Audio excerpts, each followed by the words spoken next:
এই বাটির মাপে নিয়ে নেব 2 বাটি বেসন। 1 বাটি ঢেলে নিয়েছি আর 1 বাটি ঢেলে দেবো, দিয়ে ভালো করে এটাকে চেলে নেবো। একটুখানি দিয়ে দিয়েছি হলুদ, দিয়ে দেবো স্বাদ মতো নুন, দিয়ে দেবো 1 চামচ চিনি। এই বাটির মাপে দিয়ে দেবো 1 বাটি জল। জলটা আমি একবারে দেবো না, একটা হ্যান্ড ব্লেন্ডার দিয়ে হয় নাড়বো, জলটা দেবো একটু সাদা তেল। এখানে আমি দিয়ে দেবো একটু আদা কাঁচা লঙ্কা বাটা, ভালো করে মেশাবো। 1/2 চামচ দেবো, 1/2 চামচ বেকিং সোডা দেবো, জল। এবার একদম ভালো করে ফাটাবো যাতে ফুল ফ্লাবি না হয়। তেল মাখিয়ে রেখেছিলাম, এবার এর মধ্যে আমি এটাকে ট্রান্সফার করে দেবো। জলটা ফুটে গেছে আর একটা স্ট্যান্ড বসিয়ে দিয়েছি, এখানে আমি এবার বাটিটা বসিয়ে দেবো।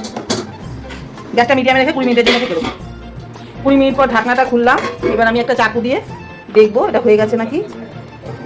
এই যে চাকুতে একদম লাগছে না, তার মানে এটা হয়ে গেছে। এটা আমি এবার নামিয়ে নেবো। ঢোকলাটা ঠান্ডা হয়ে গেছে, এবার আমি কাট করে দেখাবো।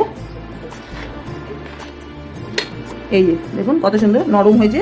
কড়াই দিয়ে দেবো সাদা তেল, দিয়ে দেবো সর্ষে ফোড়ন, দিয়ে দেবো 4টে কাঁচা লঙ্কা, দিয়ে দেবো কিছু কারি পাতা, দেবো 1 কাপ জল, 1 চামচ চিনি। একটা বন্ধ করে এইবার আমি এটা ঢোকলার মধ্যে ঢেলে দেবো। যেহেতু ঢোকলাটা ঠান্ডা হয়ে গেছে এই জন্য আমি গরম গরমই এটা ঢোকলার মধ্যে ঢেলে দেবো। তৈরি হয়ে গেল আমার খুব সিম্পল বেসনের ঢোকলা।